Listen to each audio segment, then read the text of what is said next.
these passport bros, we got to go to Ukraine or whatever, Colombia, because you can't do it here. Meanwhile, my big-headed, soon not to be big belly, Jewy, hairy ass is here in Miami, not arguably, the hardest place to meet women and have a real connection. I strongly believe that. I've been all over the world, so have you. It's one of the hardest.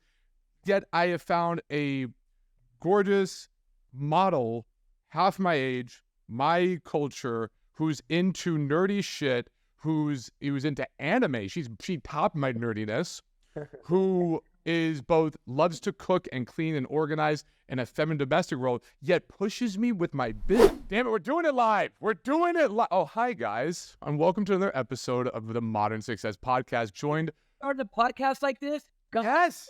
Okay, let's go. This is how we go. This is how we do. Oh. All right. Here, you start. Okay, take two. Sorry, Kosmo's going to start us off. Go. How do we start? Ready, guys? This is how you do it. Hey, guys. I'm Kosmo with a capital K. Welcome to the Modern Success Podcast with my host and co-host, and I don't know what he is. His name is Jared Laurence. We met on Facebook after he stalked me for 2 years, DM'd me 100 times. Now we work together. But in a straight way, not in a weird way. A little weird, but it was a good way. Yeah. Now, question. All right, this is the question that's on everybody's mind and that I have never asked you before. All right? 9 inches. Well, that I know. I know you're lying. It's 12. So the question, here's the real question. How much does it bother you when people spell your name with a C? Because I still keep getting that. People messaging me Kosmo with a C. And I'm mad for you. So I can only imagine how mad you're getting with this. I don't get mad. I'm over it. I don't have any anger issues. It's not like I'm really angry when they, spell it with a C. It doesn't make me angry at all. I don't have anger issues. Okay. I'm above that, Amazing. Yes. I hate it. I get very angry and I want to go through the computer and choke him. I feel that. So, all right. So, real talk here. So, Kosmo, you got the big birthday. For those who don't know, Kosmo is becoming younger and younger. He's got a big birthday coming up this Friday, right? And a lot of guys, when they think birthday, they're celebrating with maybe, a couple of friends. Maybe they're having a nice little dinner. Maybe they're going to go out, see a movie or something, right? Or maybe they'll hit the bar with a couple of their boys. How are you celebrating your birthday? I rented a mansion. Is Tulum themed, so everyone needs to be wearing Tulum attire. I'm not letting in more than 12 guys, and the rest are women. It's 6-bedroom mansion in the hills. Pool will be warmed, and I have a bunch of games that a teenager would have. Well, now I don't know if teenagers have it, but back in my days when I was a teenager, I used to play games. Now they're on their motherfucking phone. Can we curse? Yeah, fuck it. Okay, fuck. Good. Fuck, ass shit. Yeah, I have a bunch of games. Connect 4, ping pong, all those games. So I want it to be a lot of activities. Hired a bartender, a really dope DJ. This girl, she's huge social media following. And then Emily just finished doing my flyer, which is really cool. I saw that. That's a very cool flyer. I was jealous. You know what? And so when they're listening to this podcast, Jared, are they visually seeing us or they're only going to hear us? Depends where they're watching. If you're on YouTube, hi, you can see this. Here, if you're on YouTube, you get to see what we're doing right now. If you're listening, you have no idea what I just did. Go check us out on YouTube. It was really cool, too. It was really, really cool. Yeah, that was pretty creepy. But, yeah, I have to say something, though. I can imagine a lot of guys this time of year, and especially if it's your birthday and Christmas and holidays, if you're away from your loved ones, I can't imagine how isolating that might feel if they don't have social skills and, they have no one to spend Christmas with. If they want to throw a birthday, they can't get more than 4 people to show up. So I really think that, number one, I'm really grateful for the skill set that I learned, which has allowed me to have a lot of amazing people in my life, including yourself. And for anyone listening to this podcast, man, if you're going through it, don't let your ego get in the way. If it's not us, find a coach, find some help.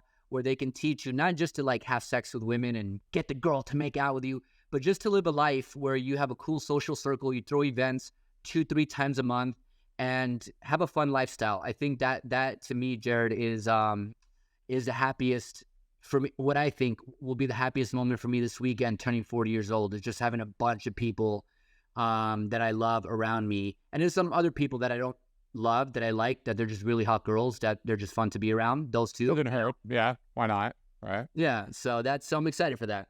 I was on a call this week with a guy, and he was and a lot of the calls when people come to Modern Success, Kosmo and I have a very, very good track record of getting guys amazing success with women and in life in general, and turn their lifestyle around. We pride ourselves on our success. As much as it's based on our level of coaching and the stuff that we know, a lot of it is based on who we really allow brought in. And we're getting more and more, as years go by, we realize we got to get more and more strict with that every month, every year, every month, every day, honestly. And so I ask a lot of like key questions for guys who are, clamoring to come in and join this kind of program. And one of the questions I ask is, why now? Because, and the reason I ask that, for anybody listening, is because the number one thing, I always say the number one of the top big reasons why people aren't successful in life is procrastination, right? The dreaded, I will start Monday. I will do this tomorrow. And I ask, and I'm looking for that. I'm looking like, are you going to be procrastinating? Are you going to waste my fucking time? And you're going to waste me and Cosmo's time? Because I don't want you in this program if you're going to act like that. So I ask, like, so why now? And I want a good reason. I usually look for this good reason. This reason, man, it got me teary. It got me like it got the heartstrings. I'm like, fuck, this is, because most people are just like, well, I'm not getting any younger, haha. But this guy was like, if I'm going to be honest, because Christmas is coming coming soon, and I don't want to spend another Christmas alone, feeling lonely. Ooh. I was like, fuck me, man. That's so good. That's so real. And I'm like, oh, I got you, buddy. And it's true. Like this is a time, even in psychology, honestly, when I was in college and grad school learning to be a psychologist, they explained there's like seasonal depression around this time. The happiest time of the year? Bullshit. This is one of the most depressing times of the year. People are staying in from the cold, from winter. They're seeing all these other people snuggled up and, cuffing season and happy. And when you don't have that, it messes with you. And especially, I would argue, especially as a man, one of our, I didn't even tell you this, Kosmo. Today, on my car, we check in on our students all the time. I called one of them, I'm not going to say his name, but I called one of them up. And I'm like, bro, where you at? We're 2 months in. You said this is important. You dropped a lot of money on this. What's going on? And he's like, yeah, man, you're right. I'm sorry, blah, blah, blah. I just have so much going on. And he starts venting and telling me all this stuff. And I'm like, why don't you come to me? Why don't you come to Kosmo? Let's talk about this, right? Lean on me. Let us support you in this. And you know what he said, Kosmo? He goes, man, come on. As men, we can't do that. Oh, I fucking hate that. Yup. I was literally like, you are not following our stuff at all. I really go, says who, motherfucker? Who says you can't be vulnerable and lean on us and be there for each other? And he's like, it's just understood, Jared. Men can't do that. I got to deal with this alone. And I go, show me any soldier who thinks that way in the foxhole. When bullets are fucking flying, you are massively depending on your brothers around you for support. And you are like, there's nobody who's like, there's sayings about this shit of no man is an island.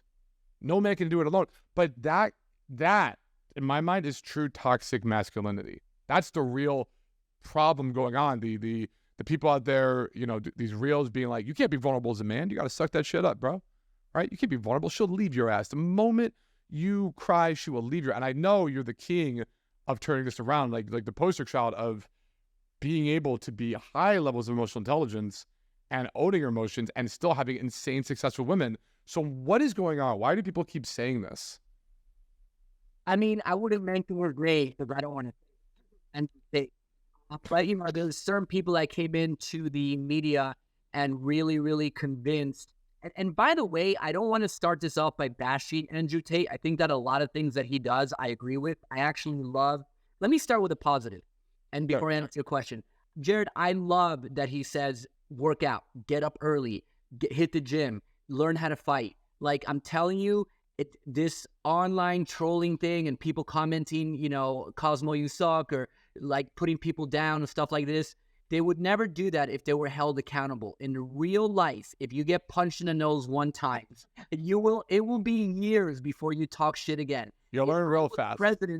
Literally, if I was president of America, I would say everyone once a month needs to feel what it is to get punched in the nose. You will get headgear, you will jump in a ring, and then you will feel that. Because once you feel that, you'll be really, really careful next time you talk shit to someone, right? So I think Jared is like a lot of what Andrew Tate came on the scene. I like what he's doing because he's like, yo, a lot of these guys are being stepped on their neck by women and they don't know what to do. And they're turning soft. I will agree with Andrew Tate on this. Some men are turning soft. Now, I like that message. Where I don't like the message is where he feels that emoting is for betas. Like beta males do that. You're supposed to be stoic. You're not supposed to tell anyone how you feel. I think that's very, very dangerous. Now, if we're going to talk about alphas, I think the number one alpha in planet Earth does a very good job in emoting, being authentic in how he feels, telling people on a moment-to-moment basis, like, yeah, I'm feeling this. I couldn't think of another more alpha guy on planet Earth. His name is Mike Tyson. If you want to see an alpha and someone who can emote and talk about their deepest traumas, talk about their fears, talk about their anger issues, talk about his success, talk about what he's insecure about, that guy is an inspiration to me. Being as alpha as he is and being able to talk about it, because the more you fucking talk about it, the more it will dissipate and it will disappear. But the more and more you hold on to it and you ask someone, hey, how you doing? And they go, yeah, I'm doing really good. I'm living my best life. And they're like, holding that in is dangerous, I think a man, this is what I do think. I think that a man should be a really, really quick in making decisions. He should be a very, very good leader. He should lead the woman in providing a lifestyle that is full of safety and comfort, and she should feel protected. I do believe that. But this whole thing about not emoting how you feel, I mean, how many school shooters do we know as of like the last 10 to 15 years that they shot up a school because they had nobody to talk to? And if they had someone to talk to, then they wouldn't have done it. They maybe would have like had a rant and went angry and hit the wall and started crying and all women hate me and whatever it is, but at least they get it out of their system. I forgot his name years ago. I think Elian Gonzalez, something like that. But there's a shooter who who ran over a bunch of girls in UCLA in California, and he left a creepy tape on YouTube, and it had everything to do with a girl rejecting him. And on the video, he said, "I will make all women pay for this." I'm like, not trying to be cocky, but I'm like, do you know if he would have just signed up for our boot camp or just came to train with us? Like, I swear to God, you could have stopped that if you just found this. I really do believe this. This is not like a sales pitch, or I'm not like boosting my own whatever. I suck at a lot of things in life, right? But this is not one of them. And if he was to reach out to someone that's really good at this field, right, social dynamics, I think in less than like 16 to 18 weeks, he would have been a different person. That was sad. I remember that story came out. He shot up like a gym full of women. And I think every dating coach friend, I know you hate all the dating coaches out there because for good reason. But every dating coach friend I had back then, we all had the same thing. Like, if he just found any of us, and if there was an answer, and the problem is there's these movements, the MGTOW, the incel, the red pill, the black pill, the rainbow purple dick pill, whatever the fuck, whatever. But the theme is always the same. The theme is, I'm helpless. I'm helpless. Society. These passport bros, we got to go to Ukraine or whatever, Colombia, because you can't do it here. Meanwhile, my big-headed, soon not to be big belly, Jewy, hairy ass is here in Miami, not arguably, the hardest place to meet women and have a real connection. I strongly believe that. I've been all over the world, so have you. It's one of the hardest. Yet I have found a gorgeous model, half my age, my culture, who's into nerdy shit, who's into anime. She topped my nerdiness, who is both loves to cook and clean and organize in a feminine domestic role, yet pushes me with my business. By the way, if you don't know who I'm talking about, go shout out to Anna at the Daily Flirt. Go to her Instagram, check out the Daily Flirt, who literally adopted our insane world and became an amazing coach in her own right. Like the impossibility of achieving that is just like, most guys like, that doesn't exist. That doesn't exist. You can't do that kind of thing. You can't find a gorgeous girl who's also your culture, who's also nerdy and awkward and weird like you, who's also, you know, into you and passionate about what you're passionate about, who's also feminine and like, yes, you can, motherfucker. It's literally, I feel like, again, talk about nerdy, I feel like Yoda talking to Luke in Star Wars. Like Luke Skywalker, and he's like, I don't believe it. And Yoda's like, that's why you fail. And the more these, and I really want that to sink in, because you don't believe it, that is why you fail. And this is what irks me about all these guys out there who've got a lot, let's face it, they got a much bigger audience than us because controversy sells, you know, bashing on other people sells, and it is what it is. Well, and they got controversial, bro. What do you think about the Israel and the Israel conflict right now? Oh God. Let's start some controversy, bro. Let's go. 100. If you want to go there, 100% support Israel without a but like shocker, the Jewish guy supports Israel. But that goes with so much. Here's what I will say. On that topic. I want to finish what I was saying before, but we can talk about that honestly if you want to get into it. I'm down. I was waiting for somebody to actually ask me at some point, but it pains me to see these guys with these mega platforms feeding guys' worst fears of being like, it can't be done, it can't be done, it can't be done, don't believe it, blame society, it's not your fault, society's fault, women suck, there's nothing you can do, it's helpless, let's bash it together. And they're like, I knew it, and they're playing to worst fears. As far as the whole Israel thing and the Palestine thing, I will say this: free Palestine. I'll say it, but from Hamas.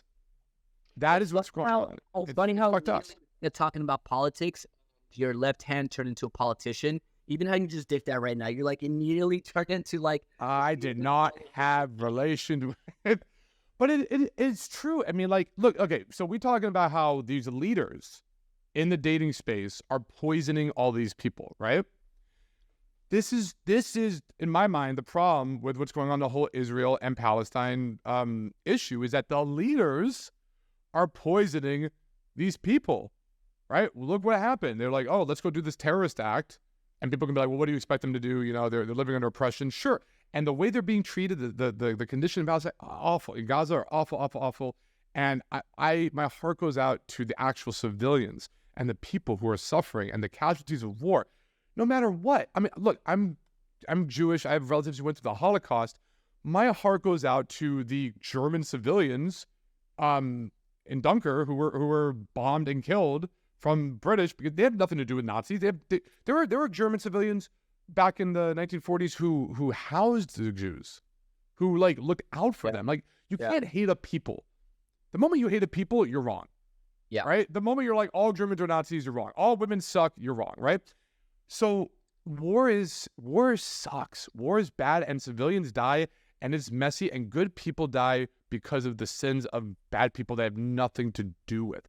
And there's a reel, or there's a video, I hope people look this up, and it really symbolizes my thoughts and feelings on this, and it backfired. There was like this Palestinian news reporter, and he asked a Palestinian girl, who just lost her parents from an Israeli bombing, whatever. And he goes, how do you feel about these Israeli attacks? And how do you feel, you know, because he was expecting her to support their propaganda, their agenda.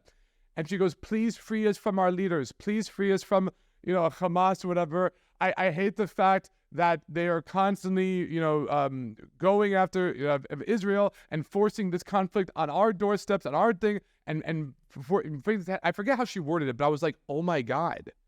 Like, this 7-year-old girl who just lost her parents from the strike was like, why does this keep happening to us? Why are we suffering from these people? It's the same thing as like when it's the same thing that happened in America. In Vietnam, we rose up against Nixon and our president going, why are our sons and brothers and fathers, why are all these men being shipped off to this war on the other side of the world and all these people are dying? We hold our leaders accountable. We said enough is enough. Like, stop. What are you doing? They don't have that luxury. They can't do that in that area. So that's my thoughts and feelings on it. So hopefully that's enough controversy so other people can hear our message on how to open women and have a fun birthday party. We'll circle this back around. Yeah, no, I mean, I am so intrigued in what videos go viral and why they go viral, and the shock factor and stuff that you have to say to get views. Just do it, Cosmo. Just say the N-word. Just do it. Go. Get us viral. Fuck Nancy's. There we go. Wow. I hate all Nancy. Jesus. Full Nancy hated. No, I'm shocked in that, but I don't know, man. It's cool. I'm gonna be 40 years old, so I'm gonna be a man now. So I guess I have to start getting into old people stuff. So, Will, what is the first new old person thing you're gonna do now that you're 40? Actually, here's a real talking for people watching this. Guys who are 40 plus, right? They're done with the club scene. They're done with the bar scene. They don't want to be mixing it up with frat boys, right? But they're single. Maybe they're recently divorced, right? And for whatever reason hasn't clicked for them yet. What would you tell them? What is your advice to them for them to get back out into the dating market? How can you succeed in today's dating market? See, if there's any proof that Cosmo's turning 40, it's this. It's his level of knowledge of technology. This is like that was the most 40-year-old thing I think I've ever seen. It was like, hold on, in my granddad's video, I'll hold on. Like, bro, that is like, tell me you're 40 without telling me you're 40. I promise you guys, this guy is amazing with women. I promise. Don't judge him based on tech. Question. I think finding activity that you can do to be around women and other guys. Right now, we're filming 2023. I'll guarantee you right now, I'm coming from the future, telling you this right now. It's already getting very trendy. But 2024, 2025, the hottest thing to do, like a social activity, is going to be pickleball.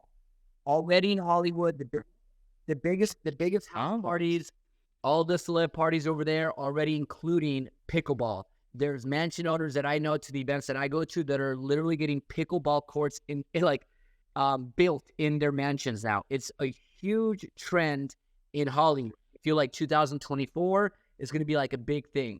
I would say out of every 10 girls that I meet, 9 girls, I'm telling you, 9 girls are like, oh, I love pickleball. Like, I love pickleball. Yeah. They don't even know what it is. They're just catching trend and they're like, let's do it.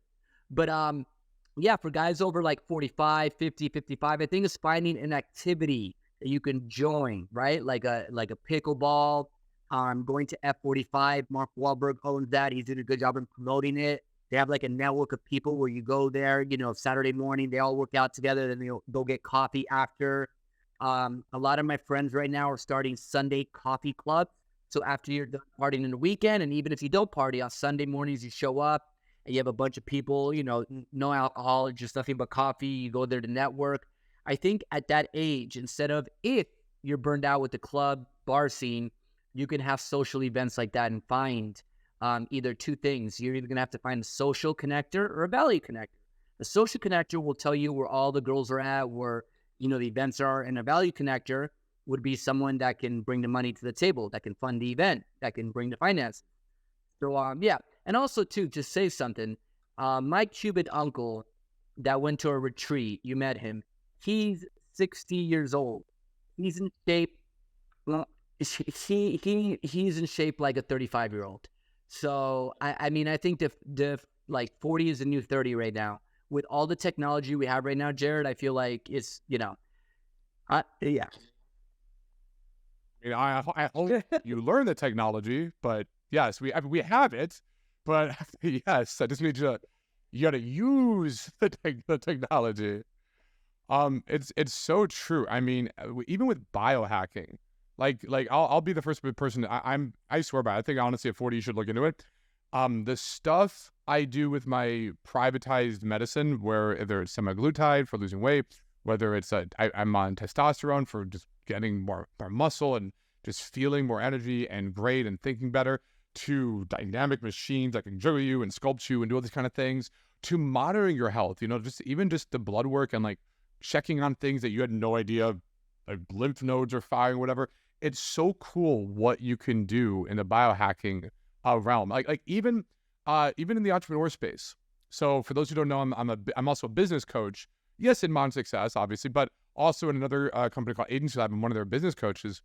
And there's some biohacking stuff that's really neat. For instance, for my more introvert guys, if you are looking to be more talkative, get into a better flow state, get out of your head a little bit, you can go and buy Phenibut. It's a nootropic. It's completely legal. It's not like, it's not like hardcore drugs or anything, but it's a nice little edge that helps get you in that talkative mode. And no alcohol, nothing. Another guy sent me another link for another nootropic. I forget the name of it now, but like, this is the cool thing that's trending, is the idea of, yes, we're using higher forms of technology like AI or whatever, but we're also biohacking and we're trying to live a healthier and better lifestyle. So we're living longer, we're feeling more energized, we're feeling good.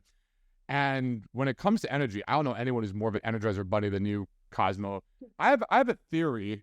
I'm curious where you think all of your energy comes from. I have a theory. It's because you do such high cardio based activities, whether it's constant I always see you on the Stairmaster and kickboxing and just stuff that takes a lot of energy.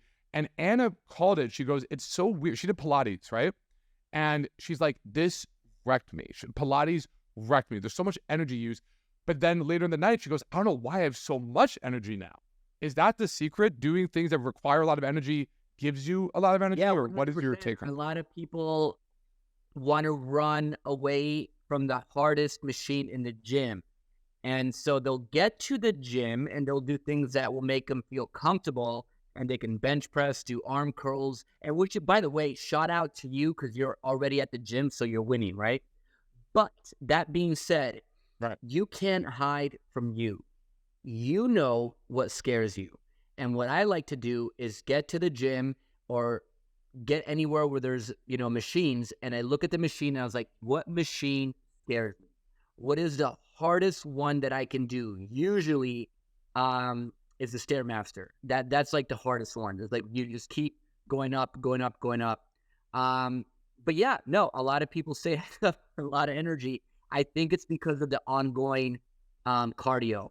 And even if me and you were roommates, you would get a little bit more into my hour-to-hour life. But I could be on a meeting, we could be on a meeting, and it's very common right after the meeting, even if we only have 20 minutes, I'll take off to go running for just 10 minutes. And then come back. And then I hit the second meeting. A lot of people delegate time in a day. They're like 9 a.m. to 10:30 a.m. I'm going to the gym. My calendar's filled up from 5 a.m. to midnight gym. And where I'm going to be doing business, acting, dating, coaching, all of it. But in between any break time that you give me, I'm going to go for a run. And it's going to sound so freaking dumb. But Forrest Gump, in that scene, when he was feeling kind of weird and his life was kind of like going sideways, he put on his Nike shoes and he just started running. Obviously, in the movie, he kept running, but he grew a beard. They're like, what's your best advice? And he was like, just do it. Like in essence, it's such a dumb piece of advice, just do it. But I live and die by that. Just do it. Talk less, do more. I think if you took cardio away from me, I would be a very sad and depressed human being. I have too much energy in my body and I have to get it out before I go to bed. And the more I get out that energy, the better I feel. I feel fulfilled and accomplished. Sylvester Stallone did a movie a long time ago called Copland. Those of you that haven't seen it, check it out. It's really good. Rocky, Rambo, he's known for cutting weight and looking great. Copland, he had to gain a shitload of weight. Watch the behind-the-scenes YouTube interview on his mental state in that movie. He's never been more depressed, never been more sad. He was constantly confused. He couldn't pick what he wanted to eat. He was just confused. That's because he couldn't go to the gym at all. He had to gain a lot of weight and look back. He said, I will never, ever fucking do that. He didn't say fucking, I added the fucking, do that. And I related that to him. So some people that are like me, I feel like when I get up in the morning, I need to burn energy. because I feel like God has put so much in my body and so much purpose that I have to go out, help people, do stuff. If I'm inactive, then I just don't do well. That being said, the Sunday that we spent together, me, you, Anna, Roxy, Jim, where we just chilled on the couch, had made food, and a dear girlfriend. That was an awesome night for me, where you can just also find time to decompress and just chill and hang out with people that you love and do stuff that requires no mental anything. It's just video games and food and not thinking about anything. That's, to me, a healthy balance. That's what we mean when we say lifestyle, right? Like a healthy lifestyle, whatever healthy means to you. But it's here's how I define lifestyle. People are like, because it's a very loose term. It's have your cake and eat it too. Stop making excuses. Have a lifestyle where you're having tremendous success with business.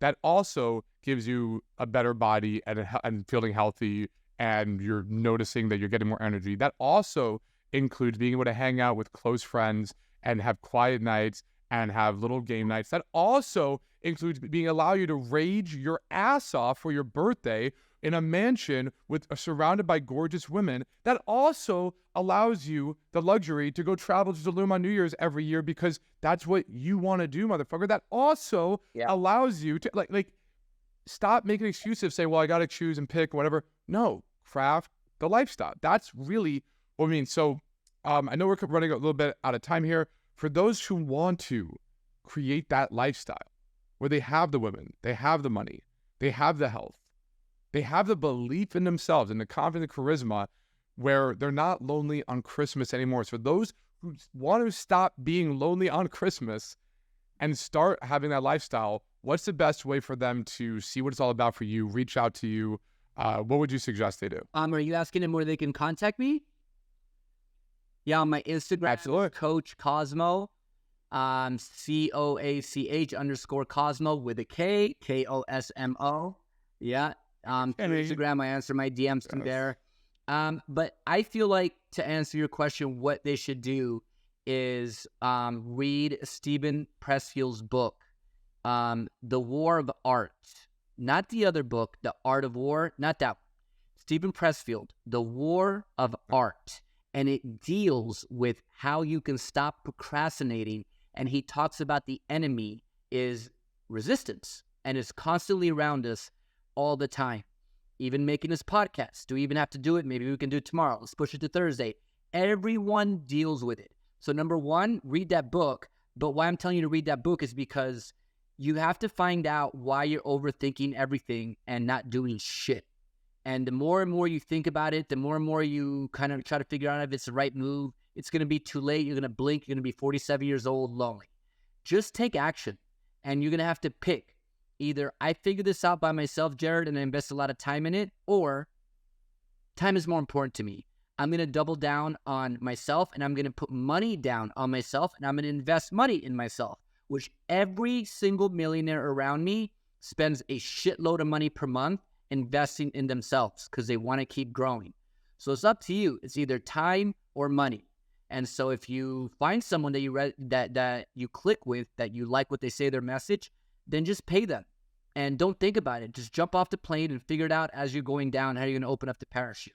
Because I'm telling you, we spend so much time thinking about stuff, that the doers on this planet, by the time that you thought of it, someone already did it. Yeah, you are the king of giving out challenges. I mean, for those who don't know, Kosmo is the hot top, he's the big coach in modern success, biggest class sizes. Everybody loves Kosmo. He's the GOAT. He's just known as a GOAT here in modern success.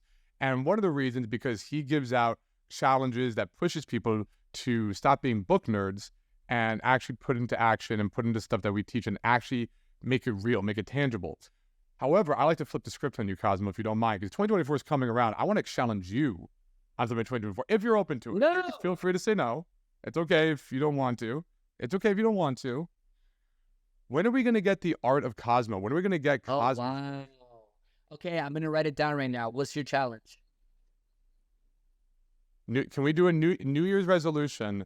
I want a book from Kosmo to be out there in the world. I want your book, your teachings, your mentalities, whatever you want to put into it. I think that would be a great thing to put on your New Year's resolution list. By when? At least 200. 2024. Like January 1st? No, any year. No, anytime but before 2025. Okay, have it done by February 1st. Okay, there you go. As long as it's in 2024, I would love to see that. At least 200 pages. And you can't use AI. I don't think you even would know how to. You've got to write it yourself. So I'm not too worried about that. You have to write the book. Yeah. No ghostwriters, no hacking the system. You do it. December 5th, 2023. I'll have a 200-page book, The Art of Kosmo, by February 1st, 2024. Okay. All right. And not to brag, and you can ask Stephen De La Cruz, who we had recently as a guest, but on this, not to brag, but when I was given this challenge, it took me 2 days to write Psychology of Modern Flirting. I don't know off the top of my head, but it's around there, 200 or so. It took me 2 days. With that said, I literally did, because this is how you know me, I'm very extreme. I don't do I was just like, fuck everything else. I literally put my phone in another room. I closed the door. I woke up from waking up to going to sleep. I'm just like, this is all I'm doing. And to be fair, I will say 2 weeks prior, I came up with, so I already had the idea. So I'll be fair. I had the idea. It took me 2 weeks. But once I had all the chapters and the outline fleshed out, 2 days of just writing, editing. And that was and then version 2 came out where I had an editor go over it and whatnot. But just saying, it can be done for those. And that's the thing. Most people think you need all this time and it's impossible. People have these limiting beliefs on everything. I had the limiting beliefs. But when it was just asking, share, doing it, 2 days. Granted, I did nothing else other than bathroom and eat. But anybody out there, you guys can do so much more than you think you're capable of when you just fucking try and you take on it. Look at, I said, Kosmo, you have all 2024. It's February 1st. I'm like, I didn't say that. You said that, but okay. Right? That's right there. It was just proven to you guys the difference of the way a successful person thinks and the way a failing a person thinks. I don't even want to say fail. You have to fail to succeed. Unsuccessful. We don't do it. Yeah, fair. All right, Kosmo, thank you so much for being on. And we're going to be doing many more together. Everyone that's listening right now, I hope something really good happens in your life. I hope you guys are blessed. And in the next 2 months, something great happens. I predict that it will. If it does, I want 5%. DM my Instagram of what something really good's coming your way. And at the end of the day, man, whoever's listening, the more that you give, the happier you'll feel. Stop thinking about what you can get and just start thinking about what you can contribute and give, because that's ultimate fulfillment. Love you guys. Beautiful. Take care, everybody.